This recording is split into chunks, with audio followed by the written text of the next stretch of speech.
Hi everyone, it's Rob Nassif, owner of the Hen House Rehearsal Studios and manager of the Fame and Red Hook here.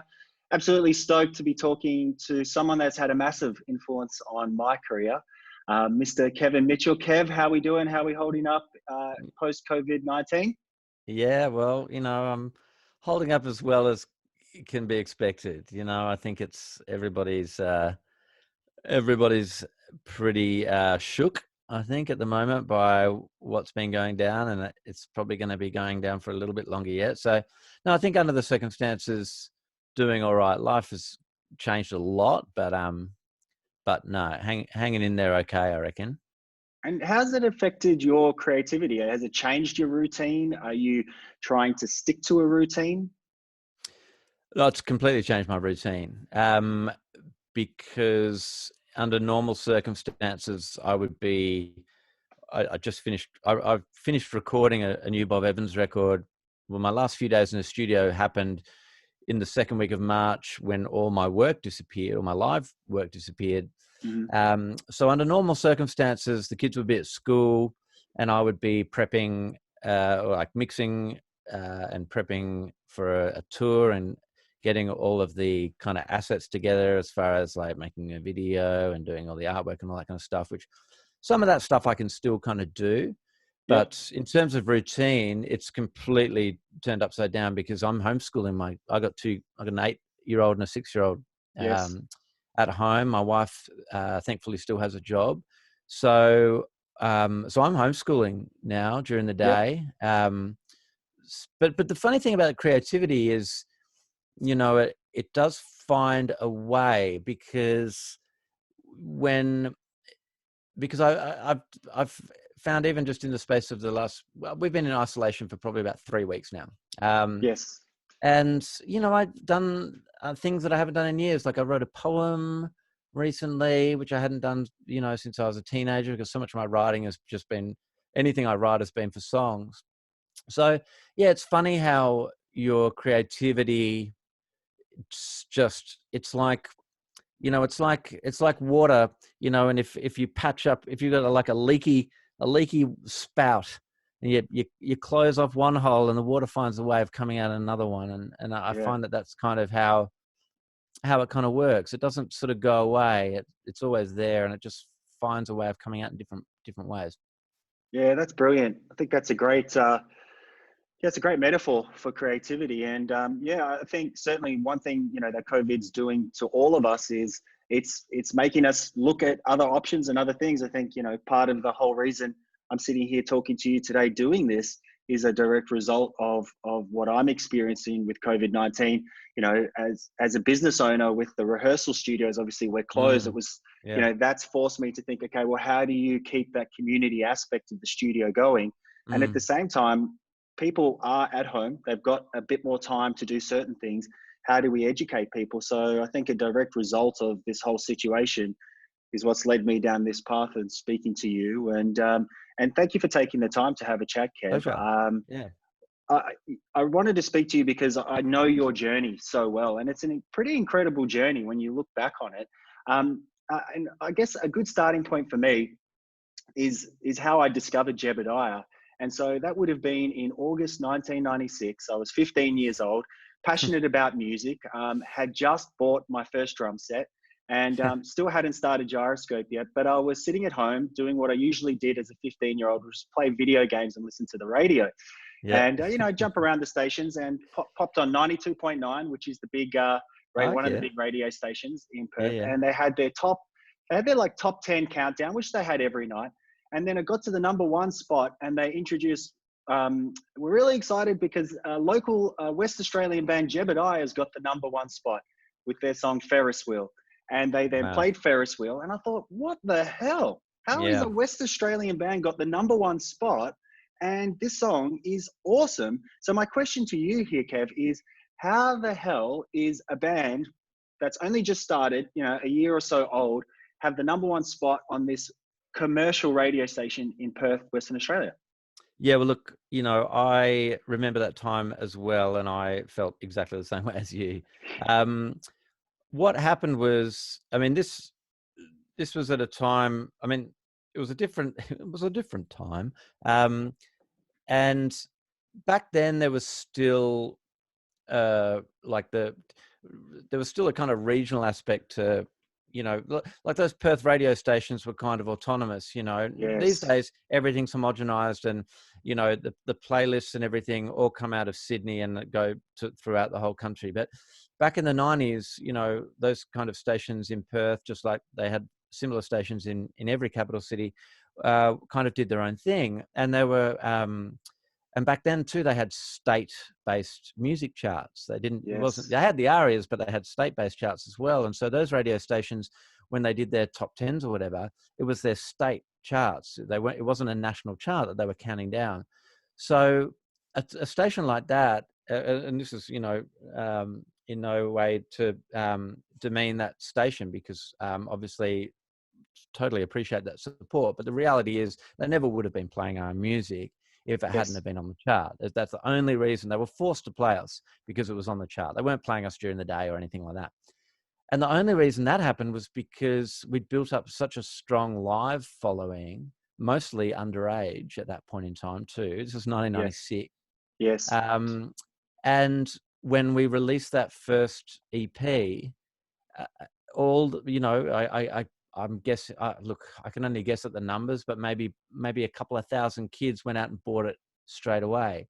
Yeah. And those are all kids that have been coming to see us play live for the last 12 months, and that's why it did what it did. And it was a very unusual phenomenon at that time, and it kind of took everybody by surprise. Nobody, we weren't expecting it, and I don't think the kind of commercial sort of structures were expecting it either. They they would have been, who the fuck is this Jebediah band that is suddenly, we're going to play. And but it was also kind of a little bit awkward and embarrassing too, because like anybody, I'm sure there's lots of people who are on this chat now. Your first recordings, they're pretty raw, right? They're not.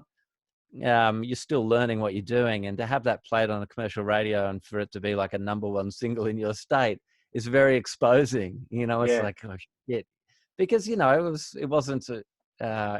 was a fair recording in terms of where we were at the time, but it certainly it certainly wasn't the best. We would go on to do things a little bit better over time. So Sure. yeah, it was very unusual and exciting and awkward and weird. It's brilliant, Kev. Let's work backwards then. So if that's August 1996, let's go to before. Let's go to the lead up to that. So what was going on that you were able to create this rabid all ages fan base within Perth in that 12-month period? Because if I do, doing my research on Jebs, it looks like the band formed late '94 with different drummer. Then your brother becomes a drummer, and the first Jebediah gig is at the high school formal. I think it's Yeah. May 1995. So between Correct. May 95, your first ever show, to August 96 and having this #1 single in Perth, Western Australia, that's still only 15 months. What did you do in that time frame to create this energy around the band? Well, I mean, we, I guess a simple way of answering that question would be just, we played all the time.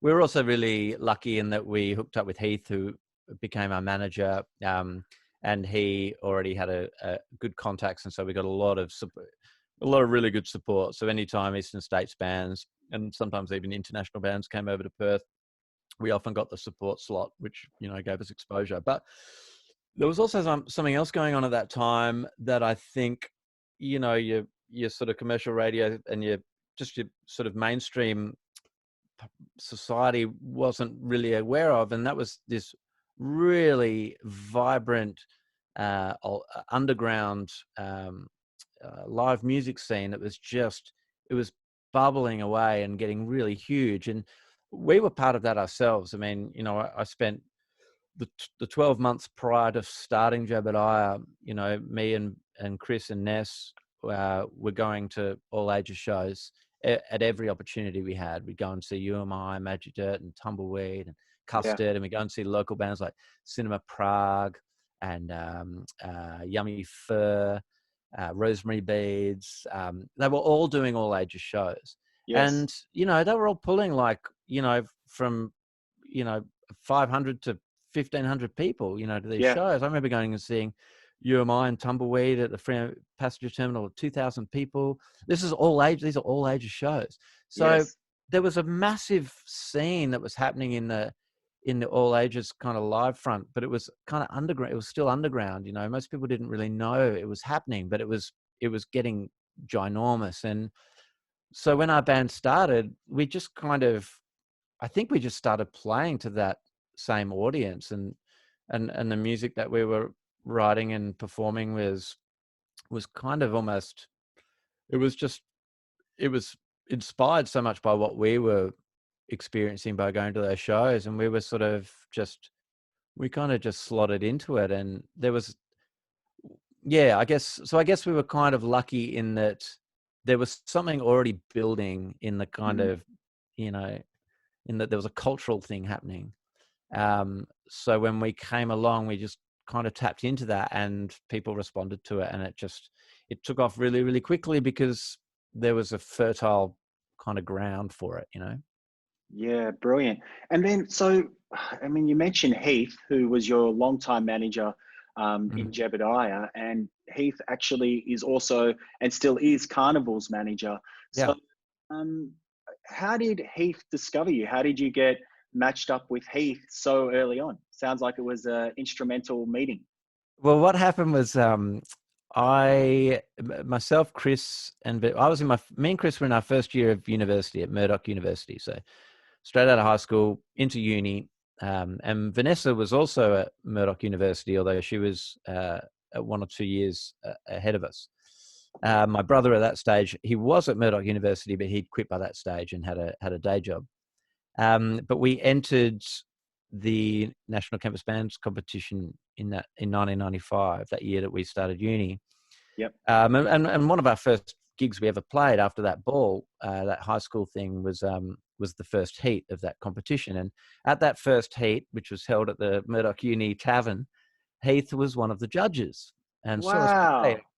Wow. And after we played, he, you know, introduced himself and said, look, you know, he offered to help us out just getting gigs, just being our booking agent at that point in time. It wasn't like I want to, he wasn't diving into a management role.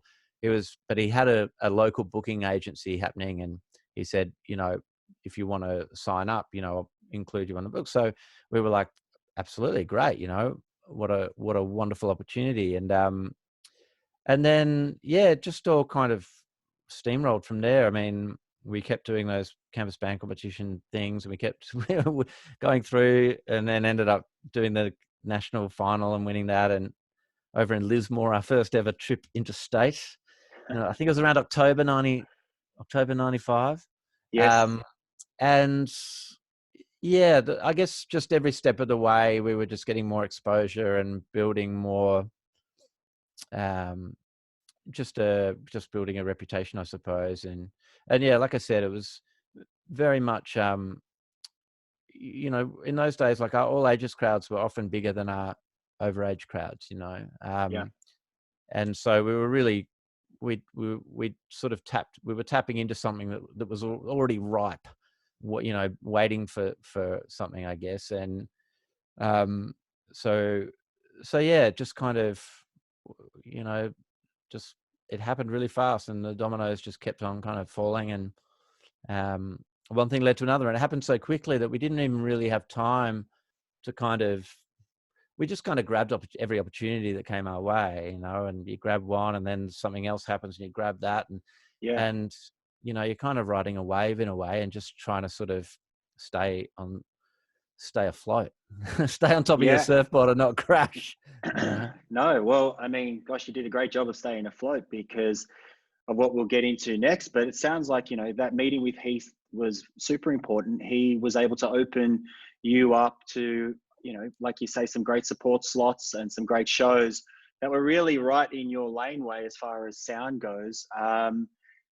I guess another important thing that happened around this time is you signed a record deal with Murmur Records. And for anyone that doesn't know, Murmur was just the absolute coolest record label in Australia at that moment in time. They had signed Silverchair, something for Kate, Automatic. There were lots of great bands on there.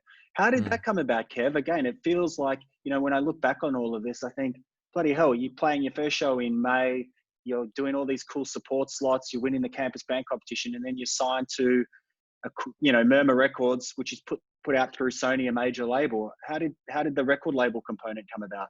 Well, I guess for some background on Murmur, they were created by pretty much by John O'Donnell and John Watson. And John Watson went on to manage Silverchair, and O'Donnell ended up being the head of A&R at Murmur. And so they discovered Silverchair, and obviously had this huge success. And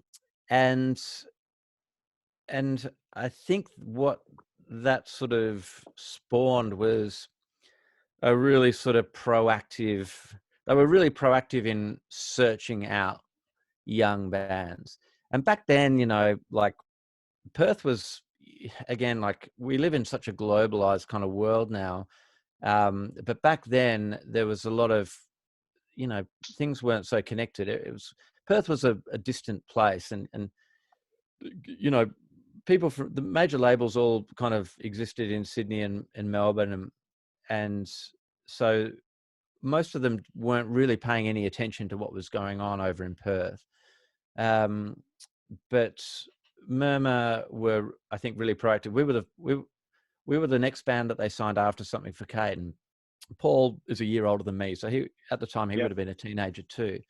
So I think the success of Silverchair kind of really started, it kind of lit a bit of a fire where a lot of labels were kind of looking for a version of that success. You know, they Yeah. weren't necessarily looking for the same band, but trying to recreate that success or build on that success. And I think Murmur just were just ahead of the game. And like you said, you know, because of their success with Silverchair, that made them incredibly attractive as a label. Even though they were a subsidiary of Sony, a major label, they had their own office in Sydney. They were very separate. When we were signed to Murmur, we always just went into the Murmur office. We rarely went into the Sony office. We weren't exposed. We were kind of shielded and protected a lot from the kind of mechanisms of a major label, of that big corporate kind of entity. So it was kind of like you got to sort of exist in this little indie safe haven. It wasn't indie because it was being funded by a major label, but because of the success of Silverchair, and you know, I'll always love Silverchair for many different reasons, but one of the reasons I'll always love them is that their success made it possible for Murmur to do what they did and sign bands like us and Something for Kate and some of the others you mentioned, and operate independently of a major label. Yes. Whilst at the same time being funded by one. It was a really, you know, it was a really good situation to be in. And, you know, and I look back and, you know, all the video clips, our first video clips we made were just made by friends in Perth who'd never shot videos before. All the Yeah. artwork was done by our housemates and our friends who'd never done CD artwork before. We were allowed to do whatever we wanted, and they trusted us. They let us, and that's, I look back on now and I just think that's incredible because they were, not only were they allowing us as a brand new band that didn't know what we were doing to just have free reign with our music and to just back us, but they also backed every single creative decision we made outside of the music with people who had no idea what they were doing either. Everyone was doing shit for the first time, and they let it happen. They funded it, and now if we were signed direct to a major label, there's no way that would have happened. No way in the world. And I don't know if today that would happen either, unless you were signed, you know, to a you know, I mean, there are independent labels now that still have distribution kind of deals with major labels, but they're not necessarily funded by them, whatever. Yes. So maybe you could still kind of create that again now, but I think it would be harder.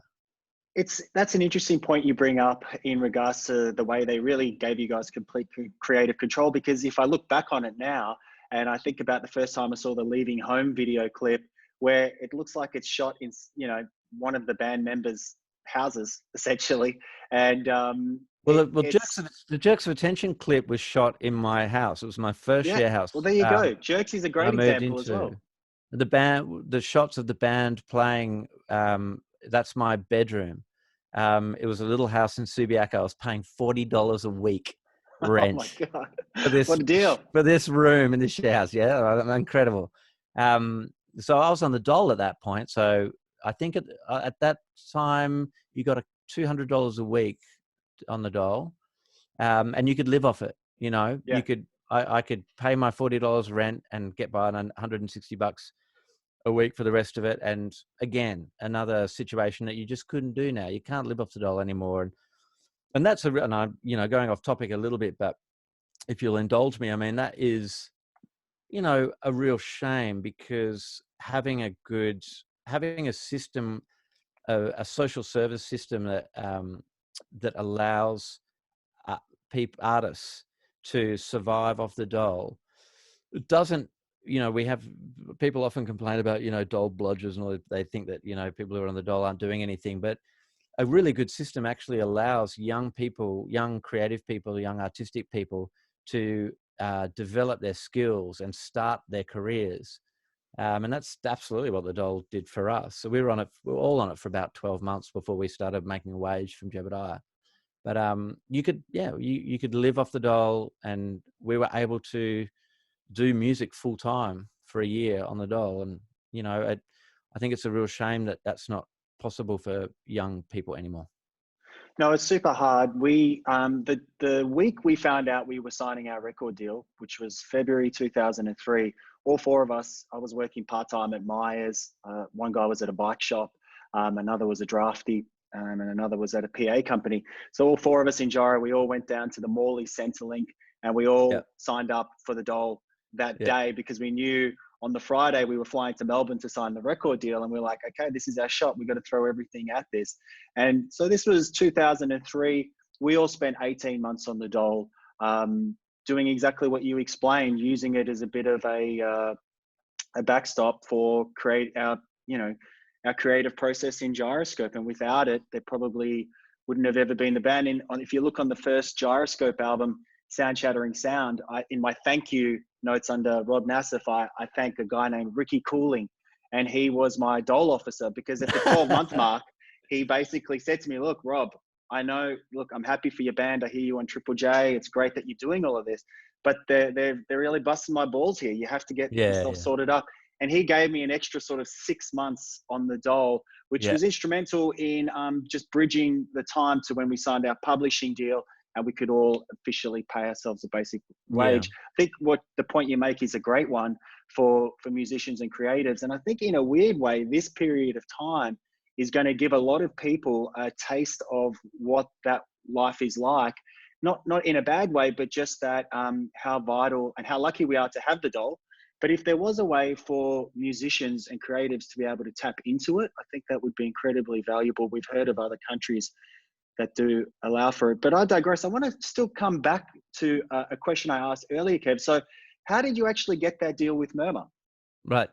So what happened was there was a Sony office in Perth, and there was about 3 or 4 staff there, and I guess they were just the sort of local people in Perth that kind of took songs to radio and did local marketing and all that kind of stuff. And the guy in charge there at the time was a guy named Pete Carroll, and he saw us play at a gig. I'm not sure what gig it was, but he saw us play, and the story goes that he called up John O'Donnell over in Sydney and said, look, there's a band called Jebediah over here. I think you should come and check him out. He did. Came and saw us play live, and we'd never recorded any demos or anything. We were sort of signed up because of our live shows, and I suppose helped along very much by the fact that we had curated a really good little kind of local following. So I suppose it's hard to put myself in the head of an A&R person, but I guess they probably might have looked at that and sort of gone, okay, well, if they've been able to do that by themselves over here, maybe there's a good chance that it can be replicated in other cities, in other places, and which ended up happening. But yeah, I mean, we were kind of shielded a lot by. I remember, people from Warner's, and there were like there was I don't know. Do bidding wars still happen? The I bidding think they wars still do. happen? Yeah, Bidding they war. happen. They're coming back. Bidding wars are coming back. Yeah, it's weird though, because back then they used to have a lot of money, and now they don't. No. But but yeah, we were kind of shielded a lot by that, and again, we were very young, incredibly naive, really didn't understand anything about the business, and we had a manager in Heath that kind of shielded us from a lot of that stuff, and we were just kind of pretty happy-go-lucky kind of people, that were just having incredible opportunities kind of thrown in front of us, and I guess to our credit, even though we were kind of happy-go-lucky people, we grabbed opportunities with both hands, and really made the most of them. Yeah.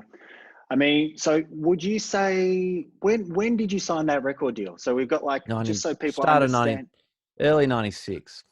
So your Yeah, first show is in May 95. You're yeah, signing your record deal started 96. You got the #1 song in Western Australia by August 96. I love this yeah. story because it's the complete opposite of Gyroscope and Carnival that we just talked about last week, where it took like 7 years just to get an album out. And whereas in the case of Jebediah, you had your debut album, Slightly Odway, out by September 1997. So just Yeah. a little over 2.5 years after you started.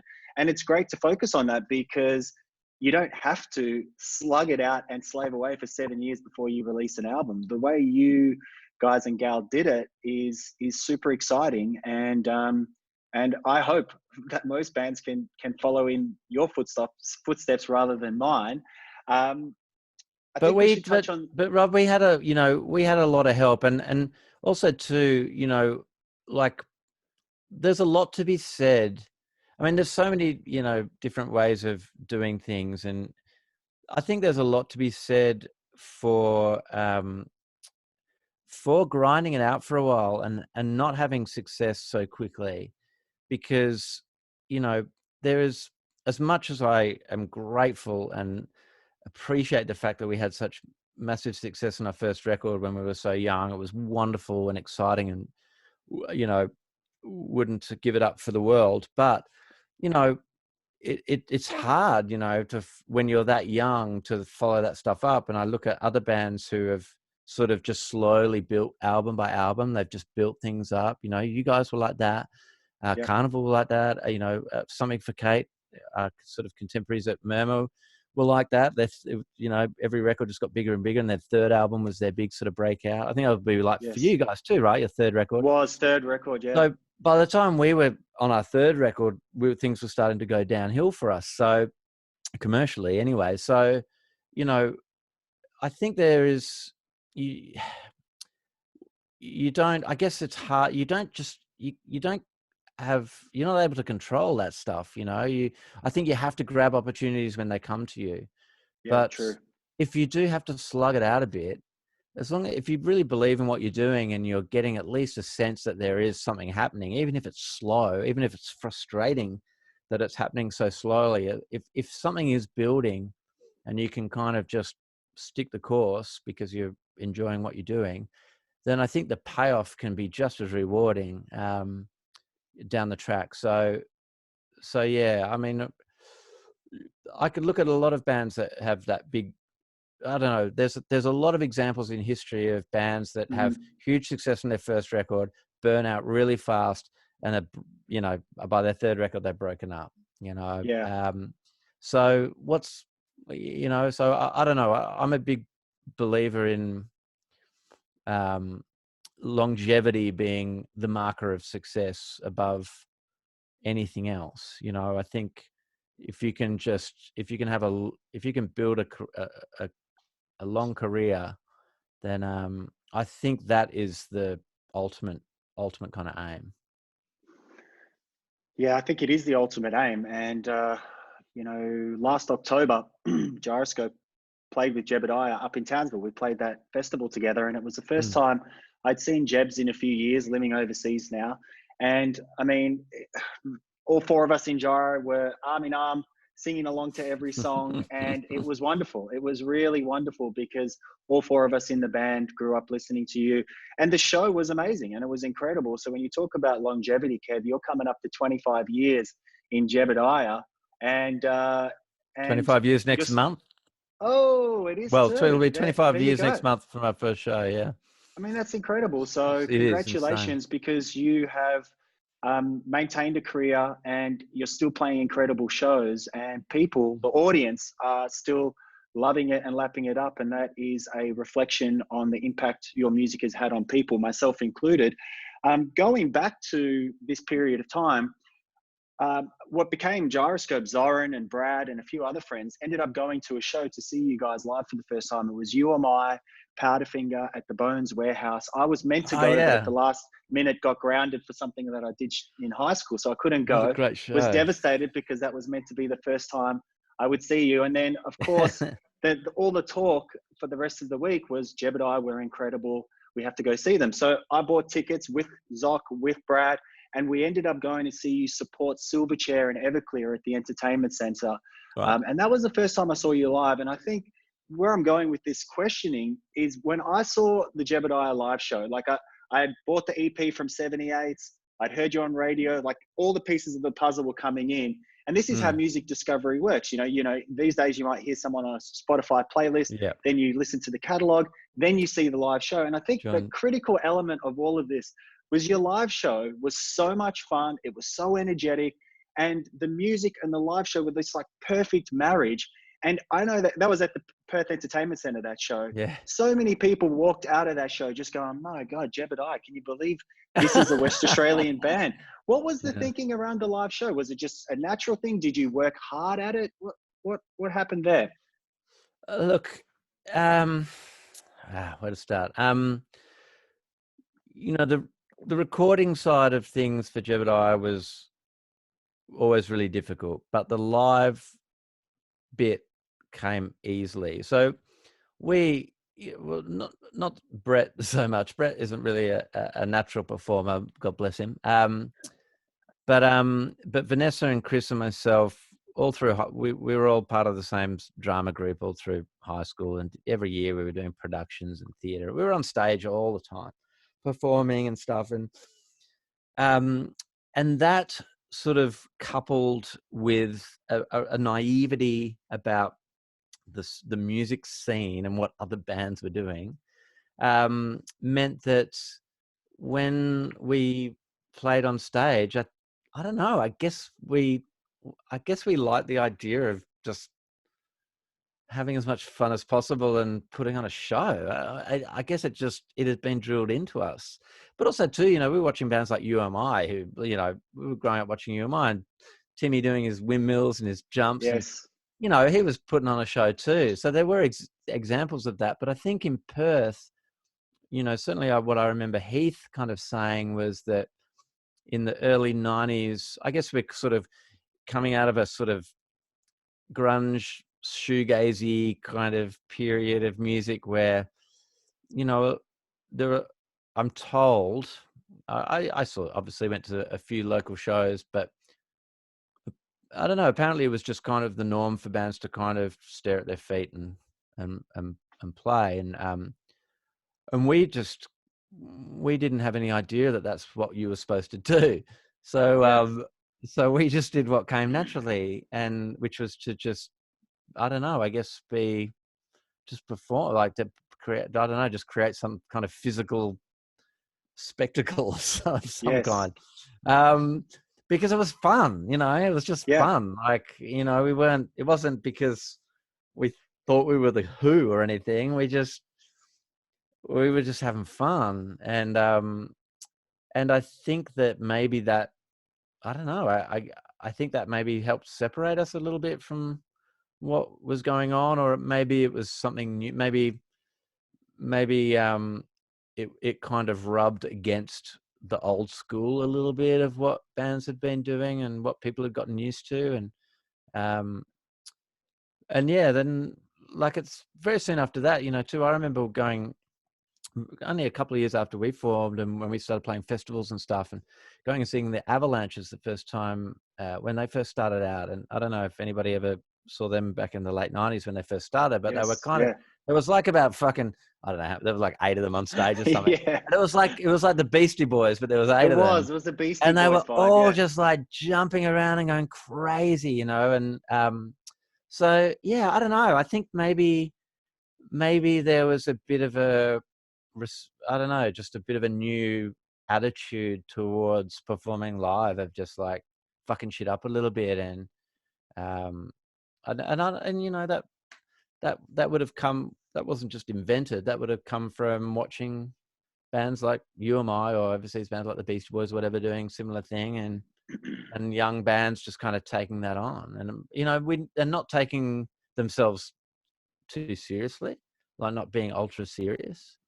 Yes, I think the um fun component was such a huge part of the appeal because even if I think about the bands that I was obsessed with leading into becoming obsessed with Jebediah, would have been Smashing Pumpkins, Billy Corgan, very serious, Oasis, rock stars, yeah, but yeah. No, fun in their own way, but it was you'd all never very see like dark you'd never shades. see you'd never see a member of Oasis's feet leave the ground once on stage, No, right? no, There'd be no exactly. jumping or leaping or you know That's any of that stupid shit. exactly. And so then when young impressionable 15-year-old Robbie with his future Gyroscope bandmates sees Jebediah jumping up and down, singing, and then the energy matched that, and the energy of the music matched that energy of what you were seeing on stage.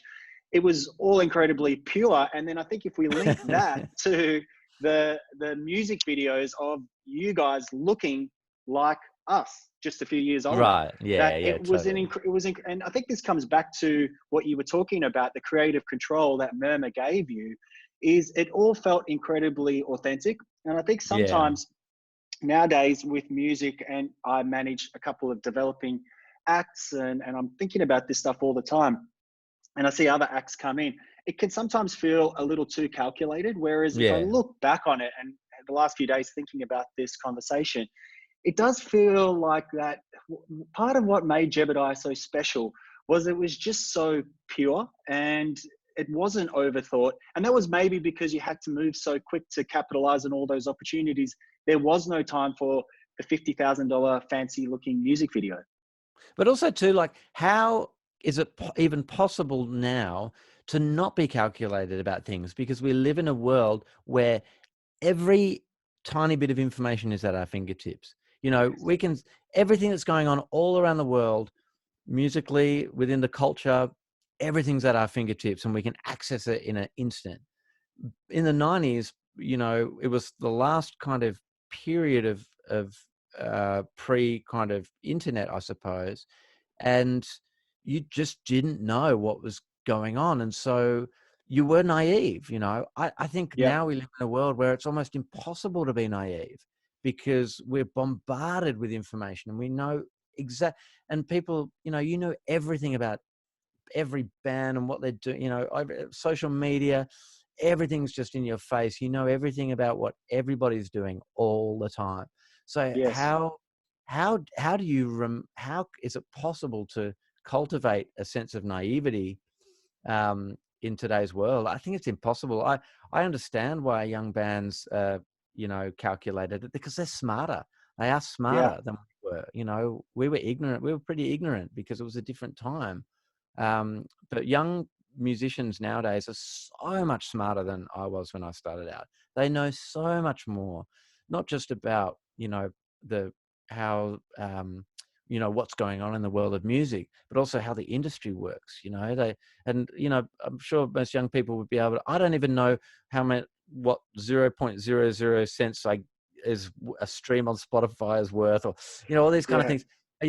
I've never uploaded a fucking clip onto YouTube. I wouldn't even know how to do it. I could probably figure Yes. it out, but it would take some time. But, young kids now are just so savvy. They're so when it comes to technology, they're really savvy. And just when it comes to, the just general culture and, information. They're just so much smarter and aware and have so much more of a worldview than we ever did. So, yeah, I mean, But does the art suffer because of it?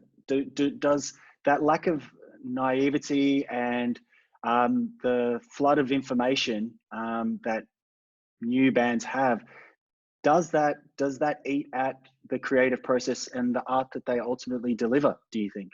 I don't think it has to.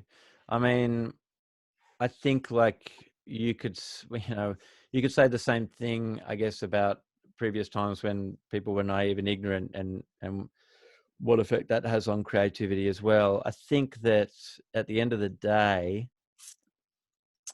creativity is its own kind of thing. It's separate. Like, you can be smart and aware and calculated and, you know everything about everything, but and you can still bring you can still bring an idea to that. Mhm. You can still find creativity. I mean, look at a band like Radiohead. I think are an example of a band, again, from my sort of from era. Came along in the '90s and stuff. But the way that and this is just one example. It's the first one that comes to my head. There'd be a million Sure. like this, but to me, they're an example of a band that's used technology and the way that the world was changing, and they found a way to express what was happening creatively. It wasn't like they, you wouldn't say that they were. I wouldn't describe them as being, terribly well. I guess they're calculated in a way, but. Yeah. But yeah, I think there's always a way to be creative, no matter what the circumstances are. Mhm. Um, you can always, you can be smart and you can comment on what's happening and still be true to yourself and pure, right? Sure, sure. So, Kev, as we go along those early days of Jebediah, Twitch comes out. The next big moment is Jerks of Attention comes out, gets an absolute shit ton of Triple J airplay. I remember being in photography class at school, hearing it on Triple J multiple times a day, and and then the next song after that is Leaving Home. Take us back to that period of time when you were writing those songs that would become Slightly Odway. As you're going up the rungs of the ladder quite quickly, is there a pressure that you're feeling internally to deliver songs like Leaving Home? Or is it just a case of writing? What was your mindset like, and the band's mindset like at that point in time?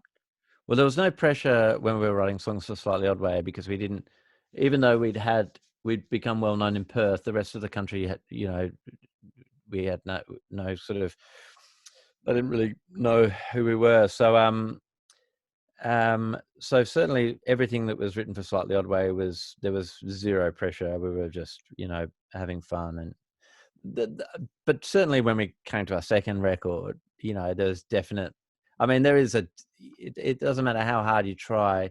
It's very difficult to, when you suddenly have an audience that you're aware Yes. that you have this massive audience that you didn't have before, and then you start writing new songs.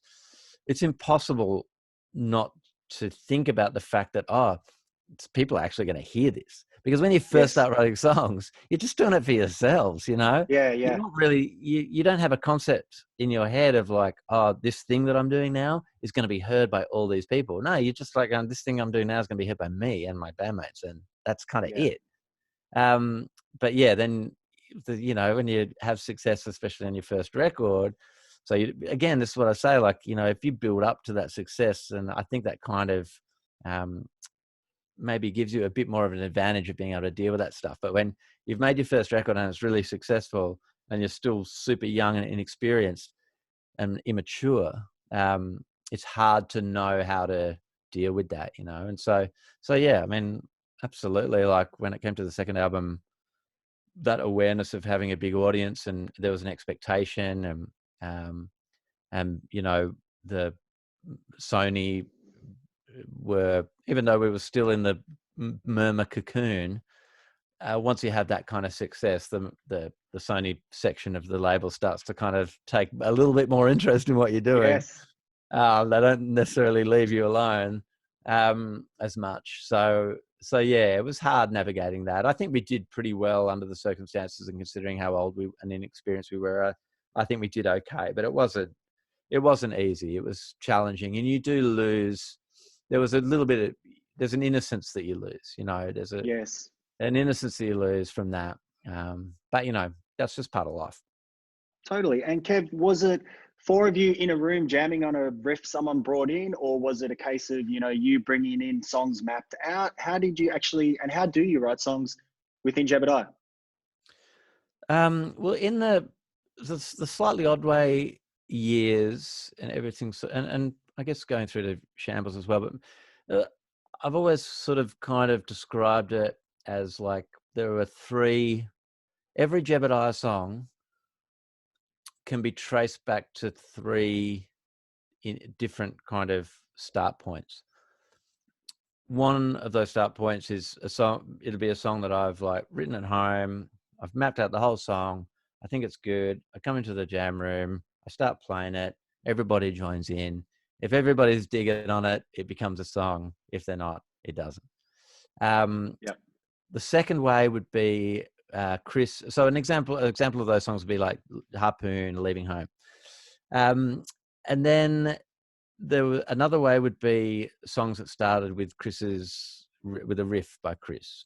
So he'd just start playing a riff, Yep. and I would quickly find some chords that kind of matched with it, and we'd write a song that way. So examples of that would be Military Strongmen, Teflon, Invaders. Yes. And then the third way were songs that just came from total complete jams. So so nobody came in with any ideas. We were just basically in a room making noise together, and some jamming and making noise. Sometimes you'd be doing it for like 10 minutes before anything kind of sticks. And then suddenly you just everybody sort of starts to gel, and a song starts to form, and then you have to kind of figure shit out. But so songs like Puck Defender were like that. Yes. Great song. What else? I'm still starting to run out of it.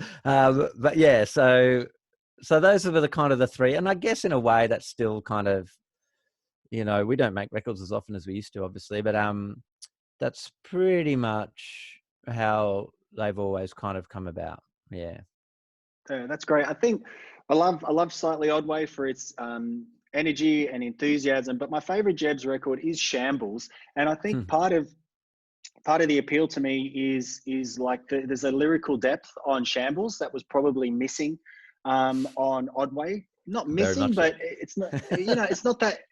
That sounds like, oh, it was missing, Kev. But it's less about that. It's more that like if I reference a song like "Feet Touch the Ground" on Shambles, which is a deeply personal song lyrically. Was there a conscious shift when you were going into writing Shambles to spend more time looking at the lyrics? Yeah, absolutely. I mean, totally. Because when we were up until everything that happened up until Odway, we were writing songs without an audience in mind, and my sort of, I don't know, but I was a teenager, and my sort of attitude towards lyrics were kind of like, I always just kind of thought of the vocals as just being like another instrument. And, even though, the vocals are sort of out sort of in front of everything in the mix, like I always kind of felt like, I mean, one of my favorite bands in the world, and Yes. I think of one of yours as well, a band called Archers of Loaf, right? Archers of Loaf, an American kind of indie rock band from the 90s, and they were a huge influence on our band. Like, they're one of my favorite, they still are, probably in my top 5 favorite bands of all time. I don't know what the fuck that guy has ever been saying, right? Yeah. But you know what? It didn't matter, because, like, there are songs that I couldn't even tell you what the lyrics were, but they spoke to me, right? They hit that there was an emotional kind of resonance, and they struck a chord with me, and it didn't matter so much what he was saying. I felt it. It's like, it's like if you were watching a foreign movie, in a different language, and you don't understand what they're saying, but you can understand the intention, and you can still get an emotional response from it. And so my attitude in the early days was kind of like, well, it doesn't really matter what I'm saying. It's more just about the intent and the attitude more than the actual, lyrical poetry of it, Substance, sure, Yeah. sure.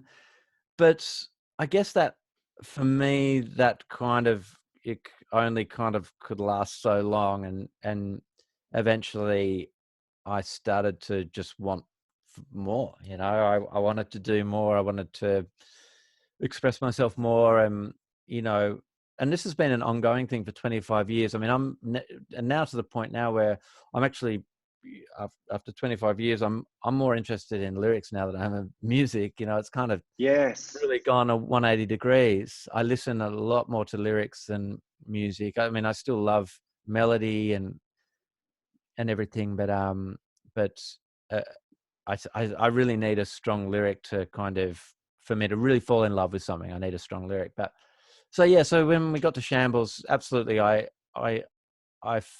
felt like I wanted to just dig a little deeper and um, just explore, I guess, something that I hadn't really explored much. I mean, musically, I think we were still kind of writing songs the same way that we always had. But I suppose in the lyrical department, I felt like there was a lot of, I'd only just kind of scratched the surface. There was still all this stuff to explore. sure. So I kind of just started diving into that. And that just, with every record that I've made, I think it's just, that stuff has become more and more important. Yeah, and you really notice it. There was a definite step with Shambles, but then you really notice it with the Bob Evans material as you progressed from Suburban Kid to Songbook through the Bob Evans records. How, and this is sort of where I was going with this line of questioning. The lyrics, your lyrics in particular, continue to play more and more of a role. A song, one of the most popular Bob Evans songs, "Don't You Think It's Time," a perfect reflection on that. I think that was released around 2006. So we're sort of, Yeah. you know, 8, 9 years removed from Odway. It's so different to lyrically. It's so different to anything you would find on Odway. And I think Yeah. what the point I'm trying to make here is it shows how, as a songwriter, you can grow and learn and mature. And even the sound of "Don't You Think It's Time" is a million miles away from Leaving Home. And I think what we're all trying to do as creatives and in the music industry is to keep learning and to keep growing. Yeah. And when I look at your career, I see this wonderful arc of growth that continues to this day.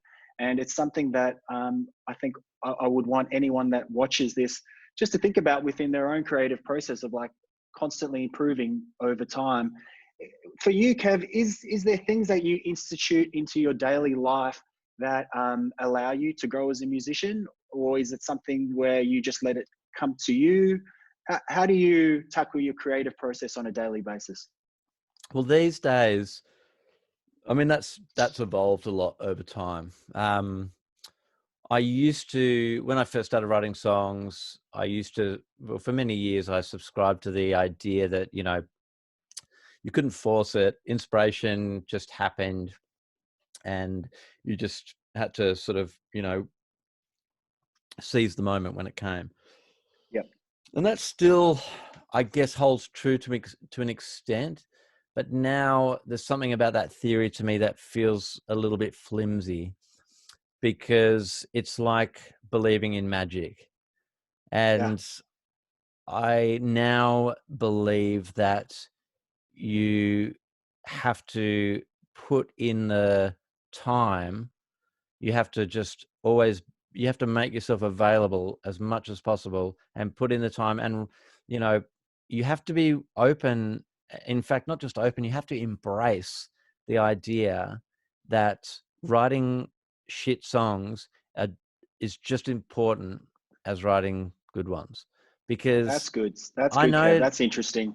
well, because I know for a fact that for every song that has ever appeared on any Bob Evans or Jebediah record, there are at least 10 or more. I've got a laptop of hundreds of songs that have never seen the light of day, demo songs that have Yeah. never seen the light of day.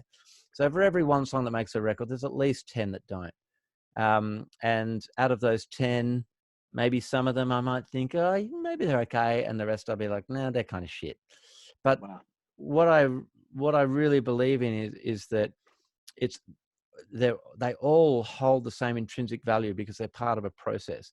If you don't spend the time writing those 10 shit songs, you don't Yep. get to the good one at the end of it. If you just decide that, like, I'm just not going to write shit songs, I'm only going to write fucking killer songs, you'll be sitting Yeah. around doing nothing. That killer song will never happen because you Yes. haven't done the work. You haven't written those shit songs over and over and over again, because eventually you'll strike gold with something. When I say that, I mean, I'm not necessarily saying you're going to write a song that's going to be all over the radio and be a massive hit, but in terms of just being creatively fulfilled, you know, you can write a bunch of songs where you're going to go, oh, that's not really kind of fulfilling me. But yeah, if you keep pursuing it, you'll always eventually get to the one that's like, oh, I really love that song. I really believe in this song. This is a good song. And that's really the main goal. And then if that song ends up, being loved by lots and lots of people, then that's a bonus. That's a cherry on top. And if it doesn't, well, you've still written a song that you think is great, and that's really important Yes. too. So Kev, yeah, it's all uh, part of the process. yeah, no, that's great, Kev. That's great insight. A quick thought around, um, let's call it the lead off single off a record. You know, as artists, as musicians, it's something that comes up in conversation. If you're signed to a label, even if you're not signed to a label, you want a song that's going to really launch your record. Is there any differing approach? You know, if you're halfway through the creative process and you're writing a song and you think, there's something really special here, will you keep going down the path to make sure that, I don't know, that it's something that remains accessible? Or is it just a case of you write what you write and your favorite song is what you release? How do you think about singles in the context of being a musician? The ultimate aim for me when I make a record now is that I want to make a record of 10, 11, 12 songs and be able to give those 10, 11, 12 songs to somebody who is making the decision to say, you can choose any one of these songs to be the first single. Because if you, that's the ultimate aim, to make a record where Yes. every single song you believe in so much and you think has value that it could be any of them. So there are definitely times when I'm writing songs where I think, oh, this sounds pretty catchy. This has kind of single potential. But I guess in a way, I'm every time I'm writing a song, I'm just trying to make the best song that I possibly can. Sometimes, like I said, sometimes it's not going to get there. It's going to be shit. There are sometimes where I've written songs that I think are fucking going to be massive hits, and it doesn't happen at all. And then there are Yeah. songs, well, like "Don't You Think It's Time" is an example of a song that I never like. The only reason that song was put out first from that record was because it was part of a kind of strategy of like, okay, the first song's going to be just this quiet, sort of subtle song, and then the next song we put out is going to be what we think is going to be the big single, which was a Yes. song called "Nowhere Without You." That Great was the song song. Great I song. thought that had the most potential. But like, Don't You Think It's Time was supposed to just be like a little subtle introduction. So, you know, I'm not always very good at being able to pick what's going to fly and what isn't. And you know why that is? Because there are so many other things going on. Like, it's like what the radio stations are looking for at the time, just what's happening. I mean, there's so much dumb luck and so much Yeah. timing that are involved in songs being successful that you can never plan for. I have never been able to plan for and never know. There are so many other elements that are involved in a song kind of taking off. So yeah, I can't always kind of pick it. So I guess going back to your question, um, every song that I write for a record, I'm just trying to make the best, just serve that song as best as I can, make it the best song possible, Yep. so that when I get to the end of it, it's something that I would be proud of the world hearing. And then as far as singles and all that sort of stuff goes, you know, let the let the let the universe kind of take care of all of that, you know, because I can't. I don't know. I just don't feel like that's something I can control and or something that I can foresee or calculate. You know. Yeah. Kev, I've seen a couple of great questions come through, and I have kept on talking nonstop, essentially. So I'd like to throw it open to a few questions. Tom, do you want to Well, take the floor? Yeah, I'm gonna be the first question actually. I kind of had a question for you, Kev, just with regards to the song "Don't You Think It's Time." I noticed that it's been, it was used in the Australian Union's ad. Oh, it was used in Wonderful You. It was used. Oh, sorry, no, not Wonderful. In Wonderland, sorry. And okay. and it was also used in Tomorrow When the War Began, like an old film. Yes. Is that something that you kind of reap benefits from, just in regards to anyone listening who's looking at how to kind of market or monetize their music? I guess, was that something that the EMI kind of took the cream from, or is that something that you kind of benefited from in a way? Yeah, absolutely. So that all comes under the umbrella of publishing. So my publishing company is still Sony. So we signed to Sony Publishing at the same time that we signed to Murmur back in the day. So everybody probably understands the difference between recording and publishing. The publishing people own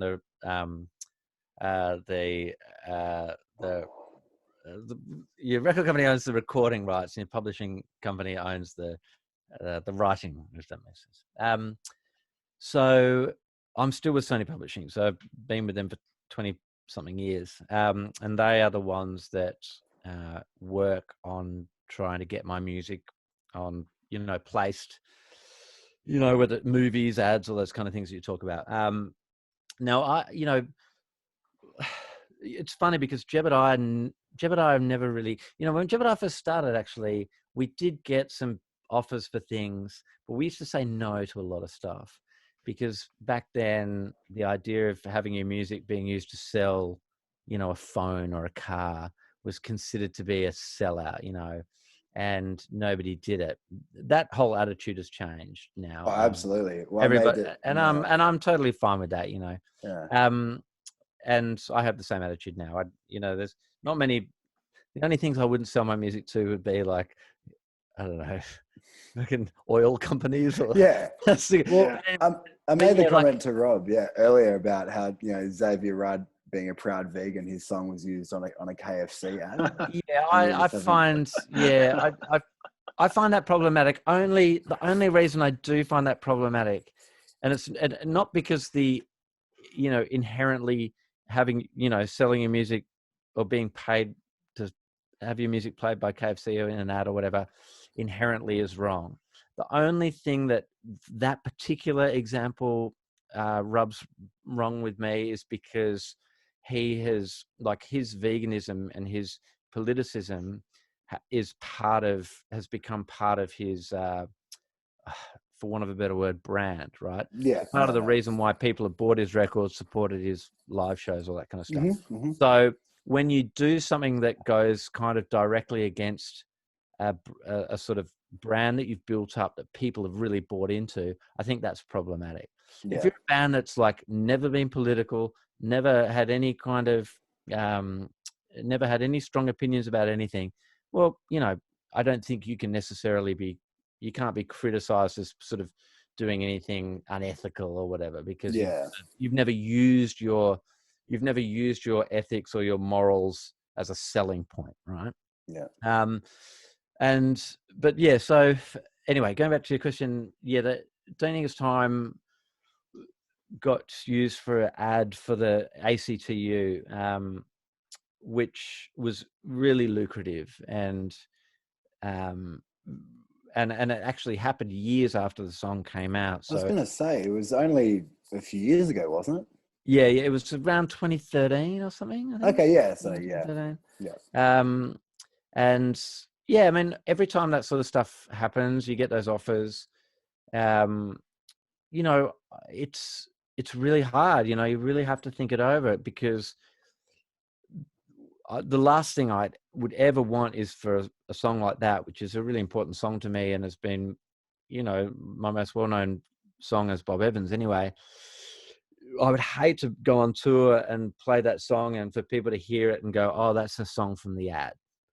You know, as soon as your song starts being recognized more from a commercial than from like the album, I think that's dangerous. And I would hope to avoid that. So yeah, so whenever those things come along, it's really hard to decide. But that one kind of worked out well. It was really lucrative, and most people don't even mention it.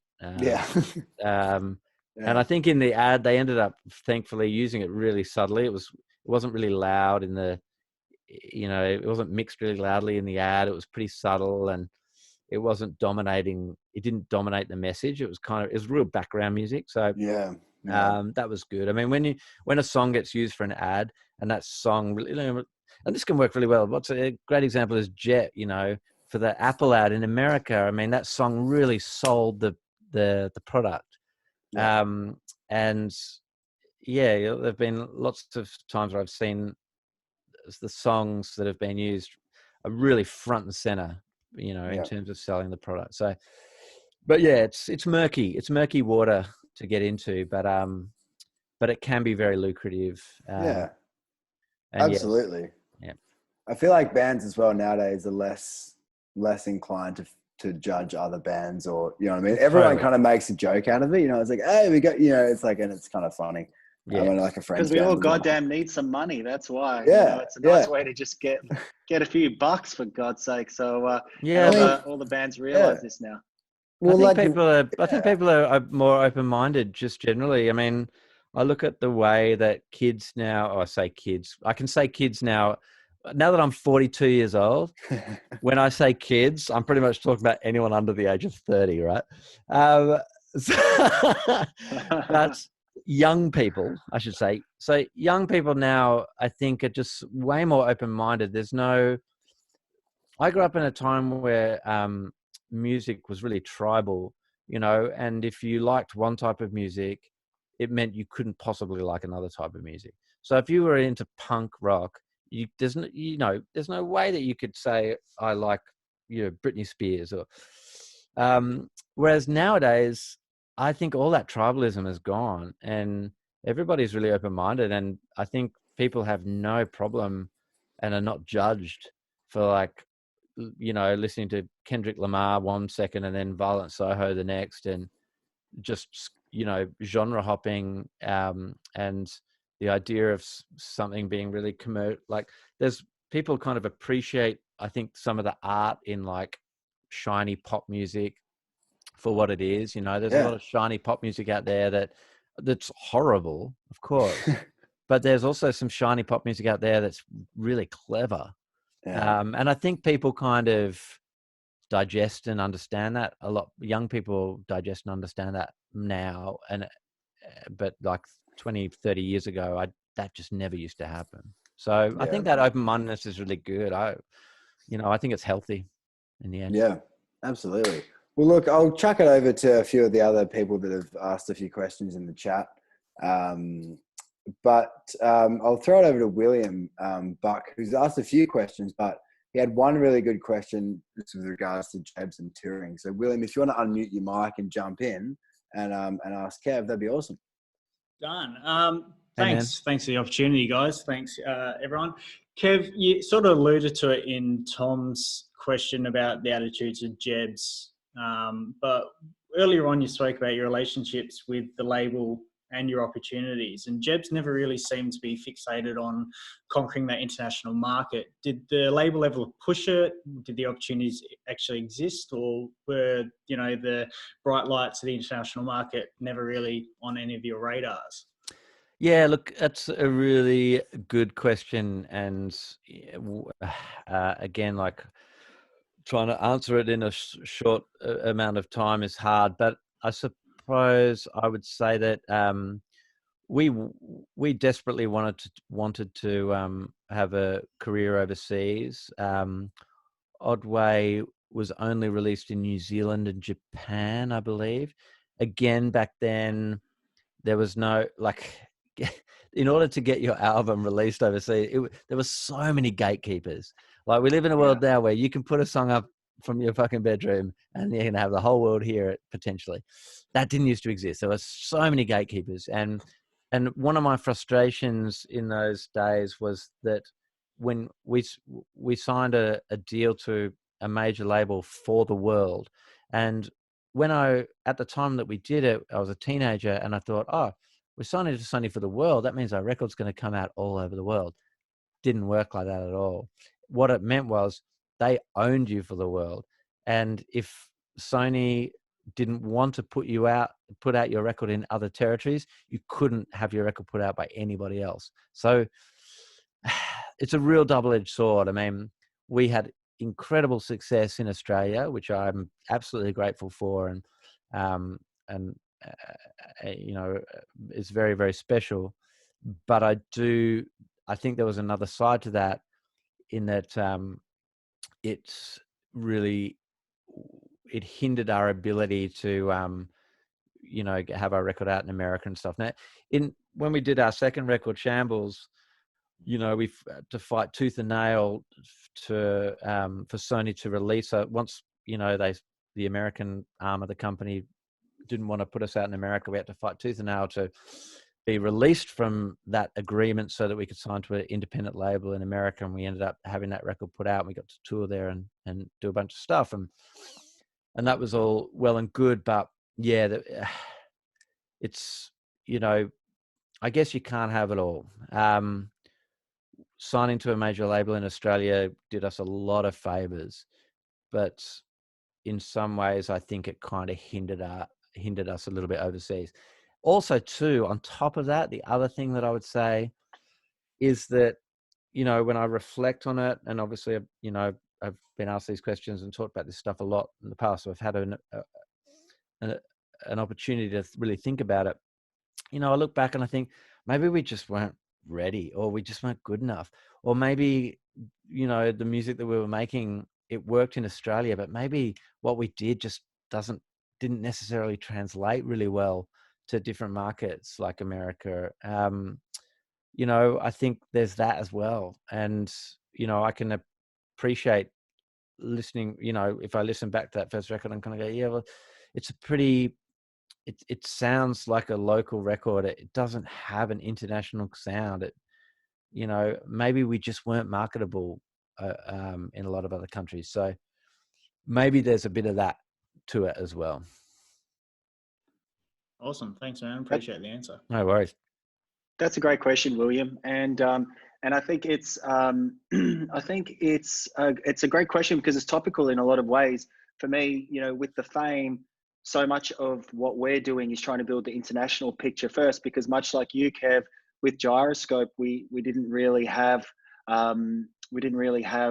much of an international opportunity, having signed a global deal out of Australia. So I think the takeaway there is, for everyone that, you know, ends up listening to this and watching this is really working out what your goals are, because if international is part of that goal of yours as a musician, then it kind of needs to be in your DNA from day one. Because it sort of informs your decision making. So, you know, with the fame, we didn't sign them to an Australian label, we signed them to a US label. So we signed them to BMG out of the US, out of the LA office. So the actual LA office has ownership of that. And it's, so a lot of our goals are based around the international picture. But I mean, awesome question.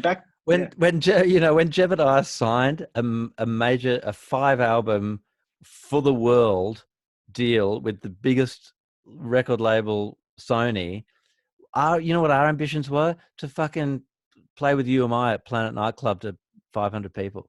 You know, that was our ambitions at the time. You know, we just didn't we didn't have a big ambition. And again, that would probably be another part of it too. You know, and I think you make a really good point, Rob. It does have to be in your DNA right from the start. And yeah, it was not in us. No, Planet Nightclub, that makes me think of the Slightly Odway album launch in September 1997. I was 16 years old. You had an all ages during the day, but I thought I'm going to try my luck to get into the 18 plus. I'd never been to an 18 plus show Yeah, before. So I got to the door with my mate, Matty Bennett, and the guy said, ID. I was like, oh, mate, I lost my wallet at the Roseman Hotel last night. I had a few too many drinks. So I don't have my wallet. I've only got, and I pulled out some cash in my, I've only got cash. I don't have any ID. He's like, no, that's okay. Go on in. And so it was the first license show I ever went to, was seeing the Jebs at Planet for the launch of Odway, and was a great moment. So that's my that story is nightclub story. That story is why you're a manager now. yeah, exactly right. You can talk it up. It was a funny night because me and my buddy were too scared to go to the bar to get a drink because we thought we'd get kicked out before the show. So what we would do, I mean, this is a little dodgy, but we would stand near a table where there was like people were all drinking Stolichnaya. Yeah, they were popular back then. Yeah, the lemon drinks. That was like the hot new drink, right? And everyone mostly was wine. Like, wow. Sold as vodka, but mostly wine. What's everyone drinking here? So they'd put it down, start chatting to their mates, and then one of us would swoop in and nab the Stoli, have a couple, and then by the time you guys came on, we were well and truly rocking. So I digress. Tom, throw it open to another question. Oh man, that was fantastic. That was just a little thing. Chris Kerr had a great question as well at the very start. Chris, if you want to unmute your mic and jump in.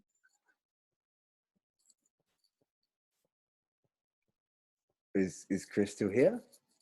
That's the question. He is. I'm going to unmute you, Chris, just to make it a bit easier for yourself. See how that goes. Can you hear me? Yeah, again. Awesome, cool. Sorry, guys. What was the question I asked? Oh, yeah. So you spoke about taking on every gig that you possibly could. Yeah. Is that the advice that you'd give to like an up and coming band nowadays? Or would you say to sort of like space it out, take your time with it type of thing? Yeah. It's hard because, as I've said a few times during this discussion, the world is so different now than it was when I started out. The way that you can build a career and access an audience now is so different to what it used to be. Back then, playing live as often as possible was the best way to get in front of people. You couldn't get in front of people on computer screens, or there was no streaming services, there was no YouTube. Whereas nowadays, you can find an audience without having to play all the time. So I guess to answer your question, I wouldn't necessarily say that playing as often as you can is the best way to do it now, because there are so many different avenues that you can take at your disposal. But I think the attitude behind it still remains solid, in that if you want to get a following, you have to do as much as you can with whatever platforms are at your disposal. So nowadays, maybe I don't know, maybe it is playing less, because you can do so much on social media, and you can do so much online to engage an audience without having to play shows all the time.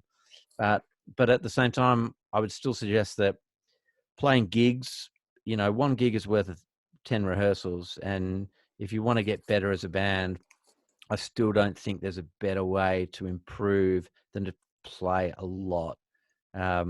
You could spend a year in a rehearsal room without playing a show, and sure, you'll improve, but you're going to improve a lot quicker by playing gigs in front of people. So yeah, I don't think it's a black and white kind of answer. I think it's a little bit more complicated. Yeah, cool.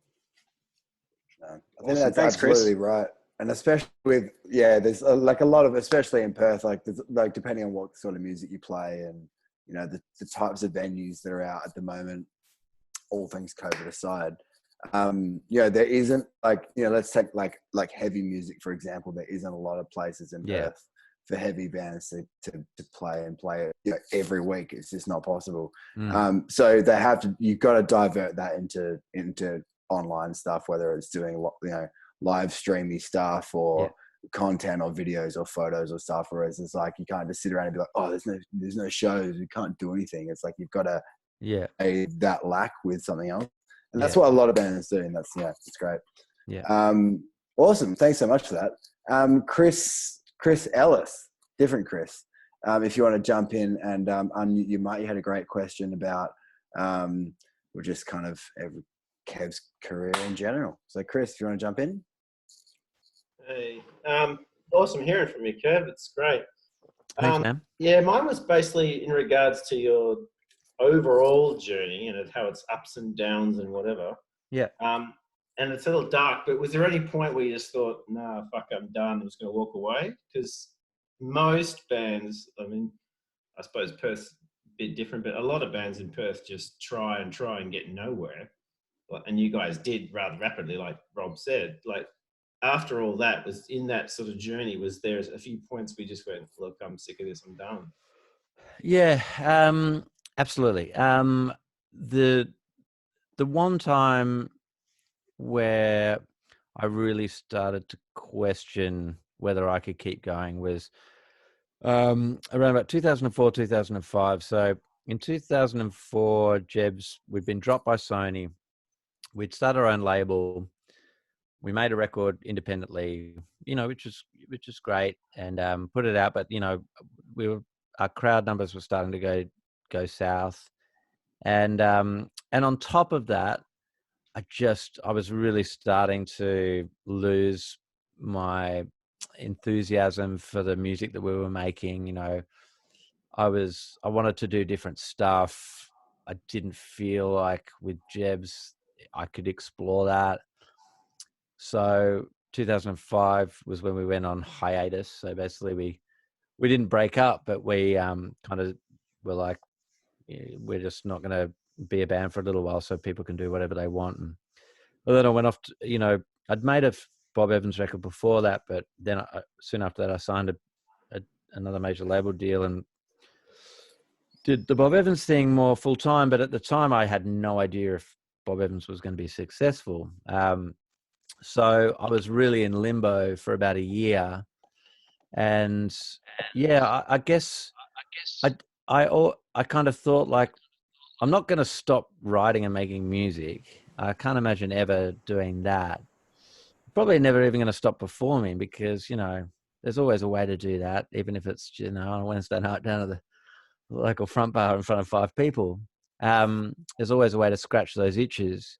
But in terms of it being a career and the real specter of having to get a real job, that's the closest I've ever come, where I kind of thought, oh, maybe my luck's run out. Maybe I've been riding this way for a while. I've been really lucky, and maybe my luck's run out. And thank the fucking stars that Suburban Songbook ended up being successful, and that kind of kept me going again. And then Jebediah ended up finding our way back together, and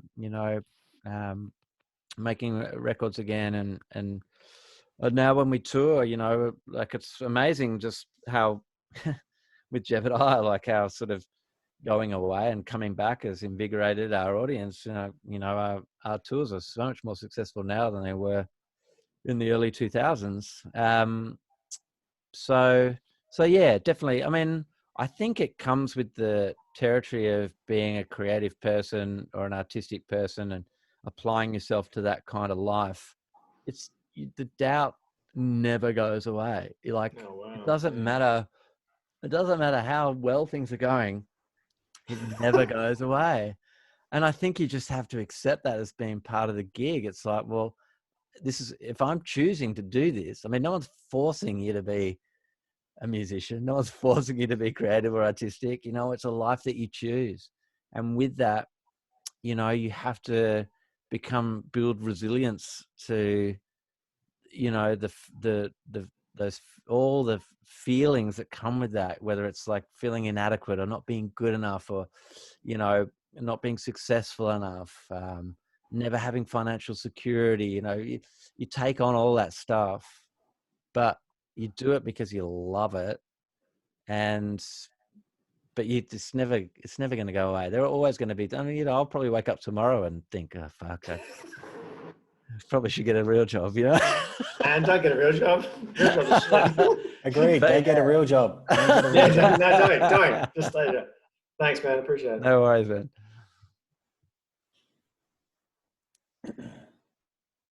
Awesome. Thanks so much, Chris. That was wicked. I'll just throw the last question out to Rolfie, my man. Rolfie, if you want to unmute your mic and jump in. Cool. Yeah, hey guys. Hello. Hey Kev. Hey, man. I've been lucky enough to watch your career because I'm a few years older than you, right from the start, from your first, not your high school show, but the show at the Murdoch Uni for the campus bands. Wow. The meteoric Rolfie. rise of you for like so many years. That's The amazing. start of Bob Evans, all of that. I want to go right back to the start. One of your early songs talks about someone being late. Obviously, that's the drummer when Yeah. your brother came on.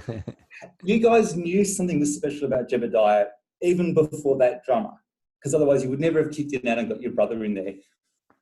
How long did you put up with the crap of this drummer being late, knowing that you guys had something before you said, "No, fuck it, this is too much part of us.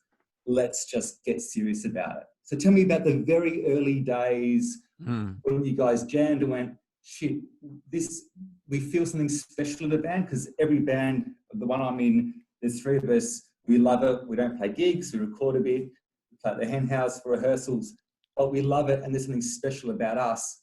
When did you guys know there's something special about yourselves and that your brother should come in and start this whole process and become Jebediah?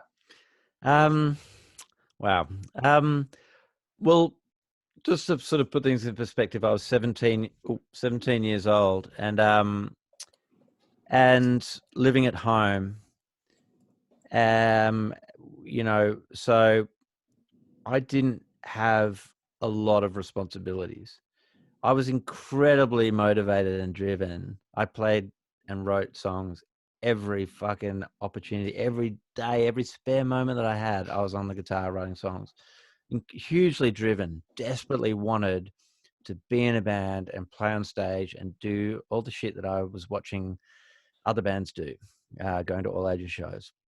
So the drive was intense, and I didn't have the real world pressures of a job or kids or paying rent or any of that kind of stuff. So when you're 17 years old and you're driven to do something, you know, there is a lot of there's a freedom in that. Also too, my friendship with Ness and Chris, we've been friends for years. We'd gone to school together and been on theatre camps, and I mean, we bonded so much for years before the band even started. The band was just an extension of our friendship. Ness was a guitarist before Jebediah. Me and Chris basically went up to her and were like, "We're going to start a band. Both of us play guitar. Are you interested in switching to bass so you can be in our band?" Because she was always the cool one. She was the one that introduced us to all the fucking bands that we love. You know, she was 2 years older than us, and we used to go to her flat. She, smoked pot and introduced us to bands, and she was like super hip. And so, she was like, "Yeah, great. I'll get a bass guitar and learn bass." So our friendship. Well, I learn guitar more than learn bass. Just unlearn guitar. I play bass. So Yeah, right. Okay. Well, apparently she pretty much like sold her guitar the next day and bought a secondhand bass. But so I suppose in terms of, how did we know that there was something special going on? I think before the band even started, I felt like we had our little friendship circle was really special. We used to hang out all the time and listen to music together and talk about stuff. And we had a really close bond before the band even started. So the music and the band and everything was kind of just an extension of that. And so I guess I felt like the band was special just because it was us. And I already felt like we were special ourselves. And, but yeah, again, I think it's really important to kind of place that in the, where it lies, which is like we were teenagers just out of high school, So the way that you think and behave, and the ideas that you have at that age, you know, it's different to when you get older. I think it's as you get older, you know, shit just gets more real. Life gets more real. But when you're a teenager, you know, I guess everything's just, you know, anything's possible, and your emotions are really amplified, and yeah, I think pretty hard to replicate that if you're even in your, you know, even when you get into your late 20s, let alone your 30s or 40s, whatever. So I think I don't know, that was a roundabout way of answering your question, but No, yeah, answered it beautifully, and yeah, it's just been great listening to you, Kev. After hearing you and seeing you for so long, to actually get to know you kind of way, it's been perfect. And yeah, thanks, and thanks everyone. And nice to see you again, Rob. It's Rolfie, it's been too long, mate. It's been too long, Rolfie. Great to see you. You asked such a great question, so articulate. That was awesome. I just a follow up to Rolfie's question because it was so good. What happened to the drummer that you kicked out? Well, yeah, it was weird. His name was Alman, and Well, there's your problem. and no, he was a lovely guy. He was a really lovely guy. But so before Jebediah started, Ness and Chris played in a band. I can't remember what they were called, but he was the drummer in their band, and he worked at a cafe in Frio, and so I didn't really sort of know him. He was sort of their friend, but yeah, we I don't know. He used to just kind of we'd turn up to rehearsals during the day, and he wouldn't turn up. We'd ring him, and he was asleep on the couch.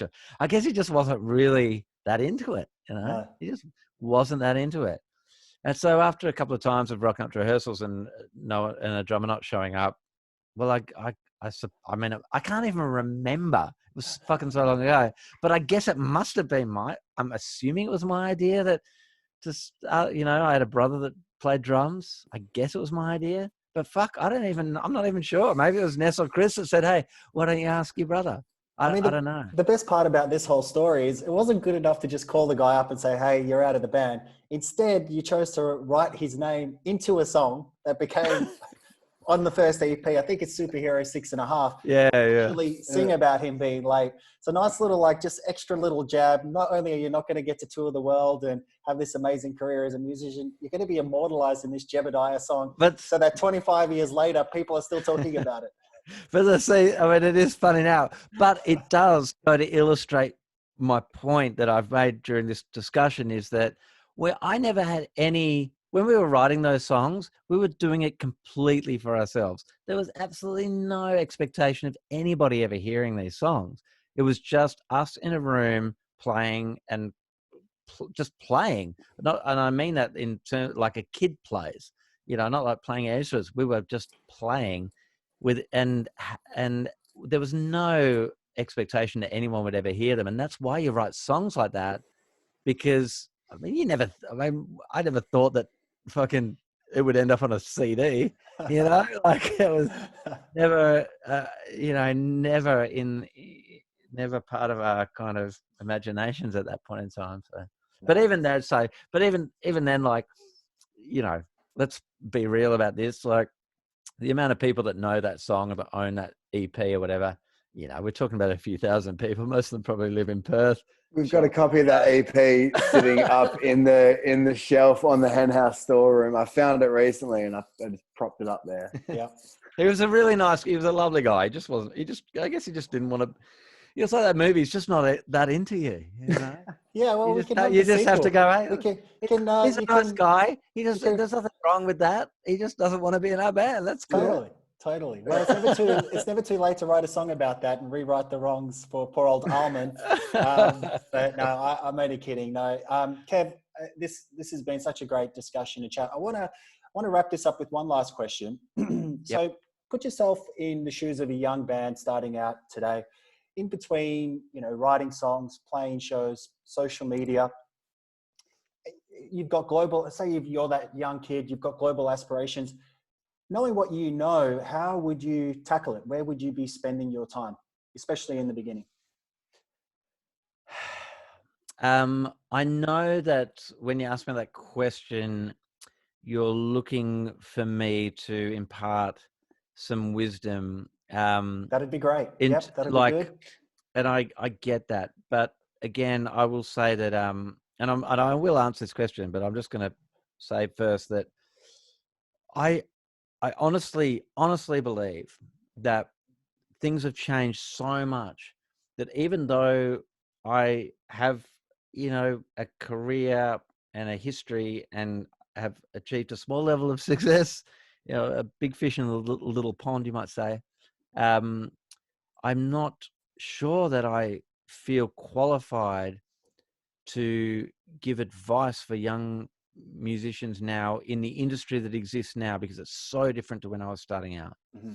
So, but the only advice that I can give, and I'm sincere about this, is that it's not about music necessarily, or I think that it's really, really important to try as hard as you can not to be a dick, because I've found in my kind of past that when I talked about, Jebediah kind of going on hiatus and starting the solo thing, and, being really close to kind of quitting, or giving up on the dream.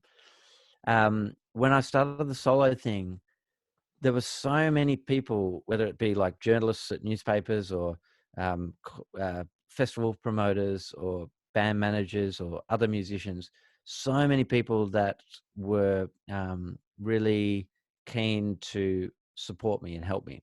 Mm-hmm. And I honestly believe that is because in the previous years with Jebediah, I tried really hard not to be a dickhead.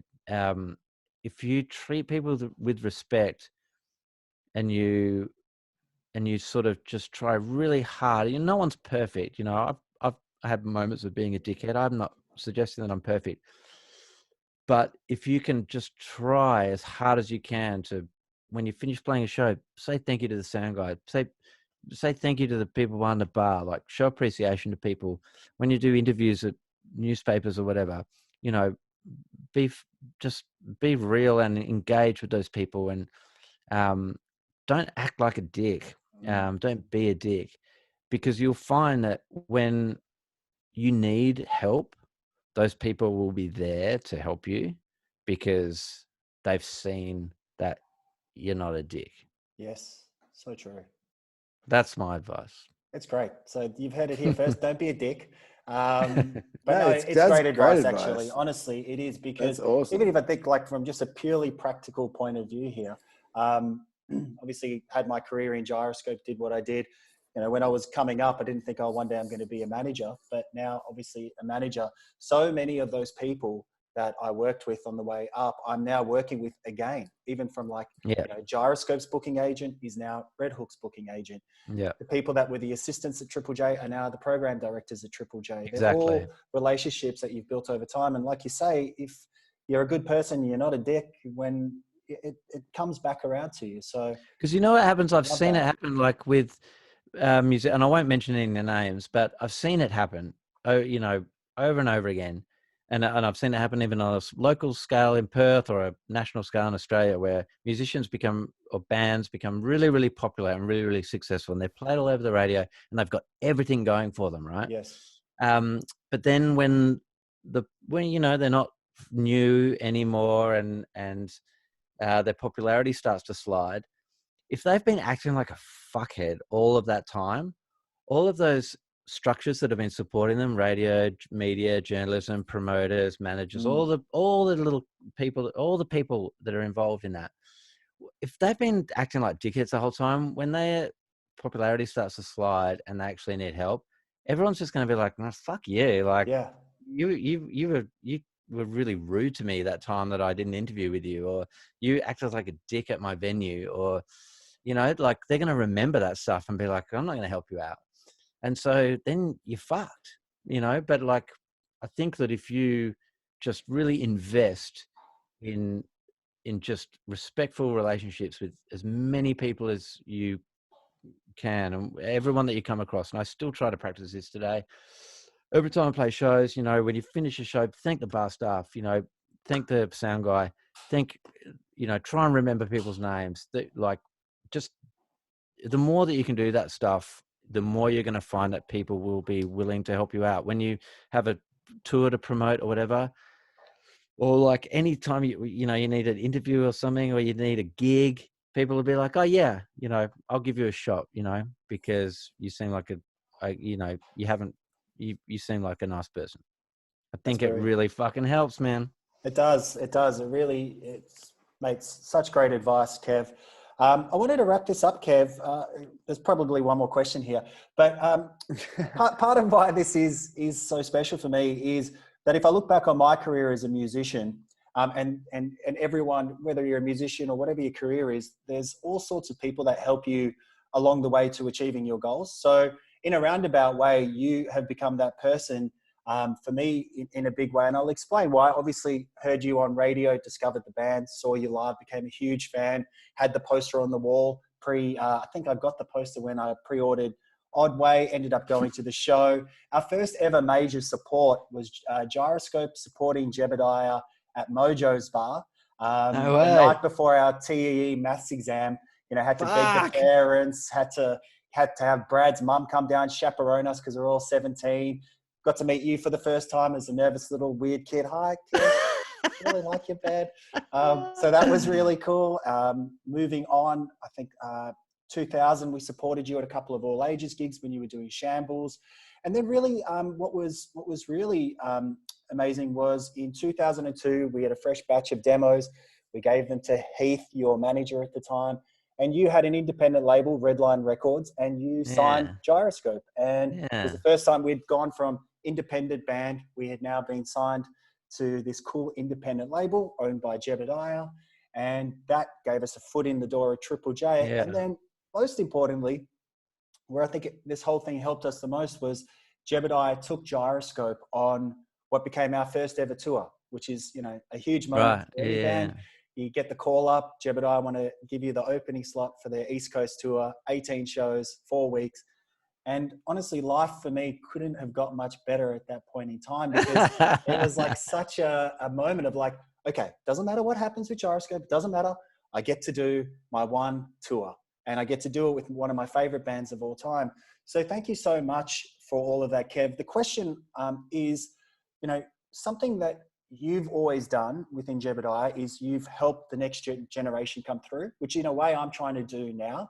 And I think I sort of learned that from you. Jebediah helped Gyroscope in so many of those early instances I've just explained, but you also took bands like the Sleepy Jackson, I think Little Birdie into Fashion, maybe you took so Turnstile, Jedi, Beaver Loop, all on tour. It was like a thing. Sugar Child. It was a thing. We felt a sense of responsibility. We really did, because when we, in those first few years, like we talked about tonight, or this morning, your time, there was this, we were sort of thrust into this world, and we had all this exposure and all this attention, and we felt a real responsibility to use that to, and I'm not trying to sort of blow our own trumpets here. It's just something I'm kind of proud of, because there's a lot of things I did when I was younger that I'm not proud of.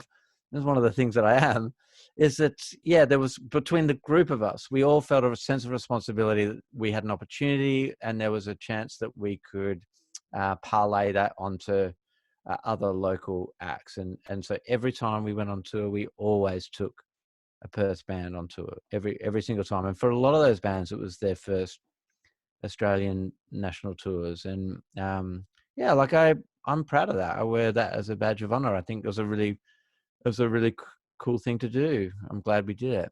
It was such a cool thing. And really it ushered in that almost golden period of time for West Australian music. If you think about like sort of 2002, 3 onwards, where you had the Little Birdies, Panics. It really went nuts up. Yeah. It did. And I actually think a part of all of that was that nurturing you guys did for West Australian bands. And so forever grateful for that, Kev. Look, thank you so much for this chat today, Kev. I've absolutely loved it. It's gone for an hour and 45 minutes, which is about 50 minutes longer than I said it would go for. And at one point I was going to stop it, but then you seem to be having fun, and I thought, fuck it, we're here now. No one's left. Everyone's stayed, so it's all good. It's been a real pleasure, Kev. Your advice is amazing. You've had such an incredible career. You've helped other people along the way, which is a badge of honor you should really wear proudly. And you're still going, and that's what we love. And I can't wait to hear this new Bob Evans record. Last question, I promise, last question. Any idea when there could be another Jebediah record? We've been making a record for about the last. When did we start making it? We started making a record just before the last West Coast Eagles premiership. So Great. must have been about September 2018. So yeah, we're well on the way. It's really, really good. It's different. It's a little bit more experimental. But you know, we're in a really lucky position that I suppose where we've sort of come through the other side of all the kind of ups and downs, and now we can really, you know, we're independent. We're in a position where, you know, we can tour and make enough money from touring that we can use that money to make a record, so we don't need to be funded by anybody. And we can really just do whatever the fuck we want. So it's a really nice place to be. So we're really just kind of indulging in you know, in our creativity and our fun, which is, you know, how we started out in the beginning. So it's kind of a full circle kind of situation, which is good. So I would say that the new Jebediah record would come out in 2021. Fantastic, Kev. That's really exciting, mate. Hey, thank you so much for taking the time. Thanks to everyone that joined today. I'm putting you on the grid view. Thumbs up, everyone. Thumbs up. I want to take a little screenshot here. There it is. Done. Once again, Kev, thank you so much, mate. Thank you. It. Good luck with everything. Thanks, Robbie. Everybody, thanks for joining us. And thanks, Kev. all the best, everybody. Stay safe, stay healthy. Thanks, team. Yeah. See you. Bye.